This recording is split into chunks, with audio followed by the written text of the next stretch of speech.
Welcome to our YouTube channel dedicated to embedded electronics. Open Programming. Bienvenue sur notre chaîne YouTube dédiée à l'électronique embarquée. Les amis, c'est grâce à vous que cette chaîne existe et continue d'exister. S'il vous plaît, abonnez-vous, aimez nos vidéos et partagez la chaîne. Bonjour à toutes et à tous, très content de vous retrouver de nouveau sur cette chaîne et j'espère surtout que vous allez bien. Dans cette vidéo sur la programmation Arduino, on va donc apprendre à gérer les événements du bouton poussoir. Alors, l'utilisation du bouton poussoir n'est vraiment pas nouveau vu que j'ai déjà eu à faire plusieurs vidéos où on a eu à utiliser le bouton poussoir. Mais dans cette vidéo, on va donc apprendre à gérer les événements au niveau du bouton poussoir avec la bibliothèque, donc en utilisant une bibliothèque AceButton. Donc c'est cette bibliothèque qu'on va donc utiliser dans cette vidéo pour gérer les événements au niveau de notre bouton poussoir. Alors, avant de poursuivre cette vidéo, vraiment s'il vous plaît, si vous n'êtes pas encore abonné à la chaîne, n'hésitez vraiment pas de le faire, de partager et d'aimer la vidéo. Alors, je disais tantôt qu'on va donc utiliser la bibliothèque AceButton ici pour nous permettre de gérer les événements au niveau de notre bouton poussoir. Donc, on aura nécessairement besoin de l'installer. Pour le faire, on va donc aller dans Croquis, inclure une bibliothèque, puis ensuite suggérer les bibliothèques. Donc, ça prend un certain temps pour s'ouvrir chez moi, que je ne vais pas le faire. Donc, étant donné aussi que c'est pas nouveau dans toutes les vidéos que j'ai l'habitude de réaliser où on installe une nouvelle bibliothèque et tout, donc c'est la procédure en quelque sorte. Donc, une fois que la fenêtre va s'ouvrir, vous tapez donc AceButton, vous recherchez et vous l'installez. Donc, pour ceux qui ne savent pas vraiment comment le faire, essayez donc de voir dans les vidéos précédentes où j'explique en détail comment installer une bibliothèque. Alors, voyons donc à quoi peut nous servir donc la bibliothèque. Donc, là, c'est l'un des fichiers de la bibliothèque que j'ai ouvert, AceButton. Donc, une fois qu'on installe la bibliothèque, ça va donc dans un dossier quelque part dans la mémoire, dans le disque. Donc, chez moi, c'est dans le document qui est le dossier par défaut où les bibliothèques s'installent. Donc, on l'ouvre là-bas. Donc, ça peut donc nous permettre de gérer les événements comme l'appui, le relâchement, le clic, un double clic, un long appui, répétition par exemple d'un appui au niveau de notre bouton poussoir. Donc, ici, on n'aura pas besoin de recoder tout ça. On va utiliser la bibliothèque qui va donc nous permettre de le faire avec facilité. Donc, c'est une bibliothèque qui offre vraiment beaucoup de fonctionnalités. Je ne maîtrise pas vraiment toutes les fonctionnalités vu que ça fait pas longtemps que j'ai comme ça travaillé sur ça. Mais c'est sûr que prochainement, j'aurai donc à faire des projets, des vidéos dans lesquelles on va vraiment exploiter la bibliothèque à fond. Alors, le programme qu'on va écrire ici, ça va juste nous permettre dans un premier temps juste de détecter l'appui et le relâchement d'un bouton poussoir. Lorsqu'on va appuyer, la LED va s'allumer et lorsqu'on lâche le bouton, la LED s'éteint. Donc ce programme n'a pas besoin de programmation pour le faire, mais ici on va apprendre à le faire par programmation, tout juste pour apprendre comment utiliser la bibliothèque. Alors voyons ce que j'ai donc écrit dans le code. Cette ligne ici, ça nous permet juste, ou du moins ça me permet de me rassurer que le code va juste s'exécuter sur notre carte Arduino. Donc les cartes AVR ici, ce sont des microcontrôleurs Arduino en quelque sorte. Donc c'est juste pour me rassurer qu'on va peut-être pas le tester sur une carte USB. Mais vous pouvez bien retirer ça si ça vous dérange. Donc là, si vous essayez de compiler ce programme en sélectionnant la carte USB, ça va vous afficher cette erreur. Ok, alors une fois qu'on va donc insérer notre bibliothèque, après l'avoir installée bien sûr, on aura donc besoin de définir cette ligne using namespace AceButton. Donc pour ceux qui ont déjà eu à faire la programmation en C++, cette instruction ne devait pas être nouveau pour vous. Donc c'est juste pour signaler au compilateur l'espace mémoire qu'on va donc utiliser. Notre bibliothèque ici utilise AceButton. Donc le bouton poussoir est connecté au pin 2. Je n'ai pas eu à faire le chemin. Donc vous prenez le bouton poussoir, vous le connectez au pin 2. Juste pour ne pas aussi tirer trop la vidéo en longueur, étant donné que ce ne sont pas des nouveaux trucs. C'est pas nouveau en quelque sorte.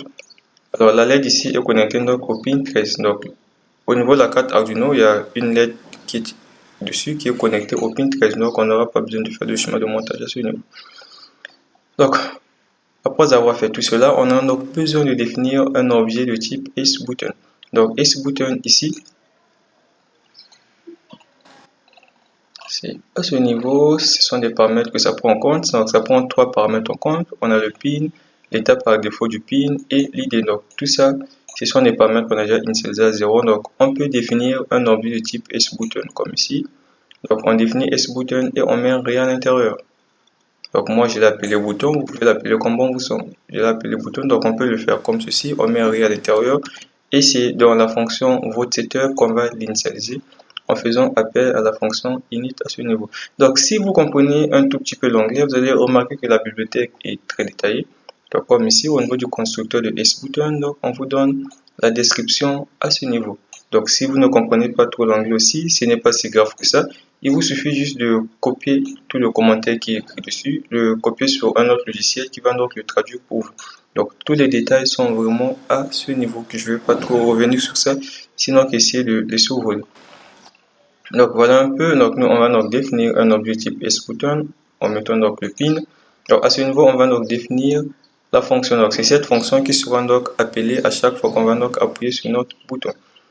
Donc, j'ai un peu omis de le dire. Donc, SButton ici, ça utilise les interruptions en quelque sorte. Donc, les événements et tout seront donc gérés en arrière-plan. Donc, voilà un peu. Donc, cette fonction ici, ça prend donc 3 paramètres en compte. Donc, SButton, type d'événement et l'état du bouton. En tout cas, il faudrait le faire comme ça. Si vous omettez de mettre quelque chose, ça ne marchera pas. Ça va vous balancer un message d'erreur. Alors, dans la fonction voteSetup ici, notre LED, on le définit comme étant une sortie. Le bouton poussoir, on va donc le définir comme étant une entrée pull-up. Donc, on va utiliser la résistance interne de la carte Arduino. Donc, à ce niveau ici, lorsqu'on déclare notre objet, si par exemple, on va connecter le bouton en pull down, on sera donc obligé de définir l'état initial du bouton. Donc, en pull down, le bouton, l'état initial, c'est low. Donc, on mettra ça à low. Par contre, lorsqu'on est en pull up, lorsqu'il n'y a pas d'appui sur le bouton par défaut est à l'état high. Mais ça ne sert pas de mettre ça parce que ça a déjà été implémenté à ce niveau. Donc, lorsqu'on regarde l'état par défaut, c'est déjà à high. Donc, c'est inutile de le réécrire encore. Sauf si l'état par défaut, c'est low, à ce moment, on sera donc obligé de le préciser à ce niveau. Alors, une fois fait, on va donc faire appel à cette fonction, set event handle, et qui va donc faire appel à la fonction qu'on a eu à créer ici. Donc, à chaque fois qu'on appuiera sur le bouton, c'est cette fonction qui sera donc fait appel. Et tout en bas ici, on a donc l'implémentation de la fonction. Alors, avant donc de venir sur l'implémentation de la fonction, on va revenir sur les mots-clés.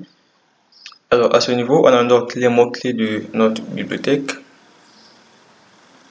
ainsi que les fonctions que ça contient, bien sûr, les fonctions constantes, tout est là en quelque sorte. Donc, tout ce qui est là, vous retrouvez ça dans le fichier .h pour la plupart, bien sûr, parce que le fichier .h ne comprend pas l'implémentation de toute la bibliothèque, c'est constitué de plusieurs fichiers. En tout cas, pour les bibliothèques, pour plutôt les fonctions qui sont écrites ici, par exemple, les fonctions appartenant au fichier SButton.h, quand vous venez le fichier SButton, ça vous explique vraiment comment ça fonctionne dans les détails. Alors ici dans ce programme, on va juste détecter deux événements, notamment l'appui et le relâchement du bouton poussoir. Alors pour le faire, qu'est-ce qu'on fait? On va donc utiliser un switch ici. Donc switch ici, c'est l'équivalent du if-else en quelque sorte. Donc on va utiliser un switch ici pour voir lequel des événements qui a été détecté. Donc par exemple, cette ligne ici, donc ce premier cas bien sûr, ça va donc nous permettre de vérifier si on a eu donc à presser le bouton. Et dans un second cas ici, on va vérifier si le bouton a été relâché. Donc pour cela, on va donc vérifier les paramètres qui sont ici. Donc EventType ici pour le type d'événement. Vous pouvez le renommer comme bon vous semble, ça ne change rien. Le plus important, c'est qu'on ait ces trois paramètres dans la fonction. Alors à ce niveau, on va donc vérifier dans un premier cas si le bouton a été pressé. Donc si le bouton est pressé, on affiche le message et on allume la LED. Et si le bouton est relâché, on affiche ce message-ci et on éteint la LED. Alors ici, button state ici, ça va renvoyer l'état du bouton. Comme je vous l'ai dit tantôt, on a connecté le bouton poussoir en pull up. Donc en pull up ici, c'est l'inverse. Lorsque le bouton n'est pas appuyé, l'état par défaut c'est high. Et lorsque le bouton est appuyé, l'état passe à low. Donc ce qui va dire que à ce niveau, lorsqu'on va donc appuyer sur le bouton ici, donc button state ici va donc équivaloir à low. Pour allumer la lampe, on a besoin que ça puisse être à high. Voilà pourquoi on inverse. Donc si c'était 1, ça va afficher 0. Si c'était 0, ça affiche 1. Alors dans la fonction voteSetup ici, on va donc faire appel à la fonction check. Alors c'est tout en ce qui concerne ce programme. On va le compiler et regarder le résultat.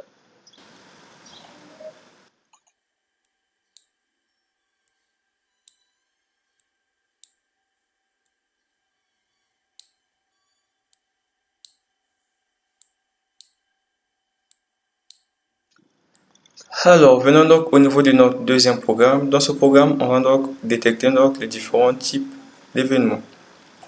Donc, on va détecter notamment un clic, un double-clic, un long press et une répétition du signal. Donc, comme je vous le rappelle, la bibliothèque est vraiment très bien documentée, très bien commentée. Donc, lorsque vous allez dans le fichier concerné, vous retrouverez vraiment tous les détails qu'il vous faut et c'est assez clair. Alors, donc tout ceci, ça reste pareil. Ce qu'on fera ici, c'est que j'ai remarqué que lorsque j'étais en train de travailler, donc dans cette configuration, si on essaie par exemple de détecter autre type d'événement, ça ne marche pas du tout. Donc c'est juste ces deux événements qui sont configurés par défaut, appui ou relâchement.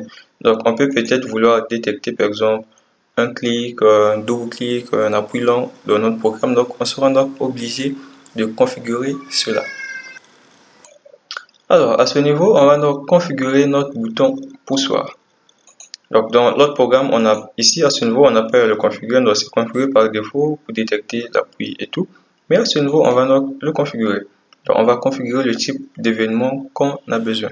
Donc là, par exemple, pour le faire, on a besoin donc de cette fonction, set feature. On a besoin de ça pour configurer par exemple un clic. Donc, tout ça, ce sont des constantes qui sont dans la programmation, tout comme dans les mots-clés. Donc ça se trouve à ce niveau.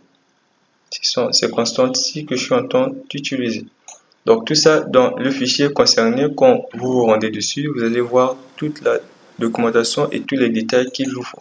Juste qu'il faut comprendre un tout petit peu l'anglais ou si vous ne le comprenez pas, passez le commentaire dans un logiciel qui va vous permettre de le traduire dans la langue qui vous est familière.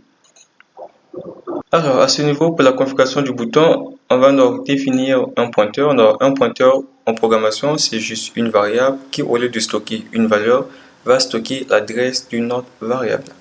Donc, ici, on va déclarer donc un pointeur de type buttonConfig ici, qui est aussi un type d'objet appartenant donc à la bibliothèque qu'on a eu à appeler buttonConfig. Donc, vous pouvez l'appeler comme bon vous semble, mais je garde ce nom.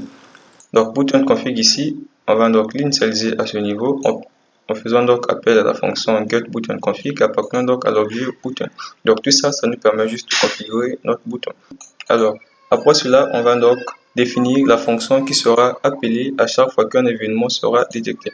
Donc la fonction, je l'ai appelée ainsi, donc je peux le renommer pour garder le même titre que j'ai à donner dans l'autre fonction au niveau de l'autre code.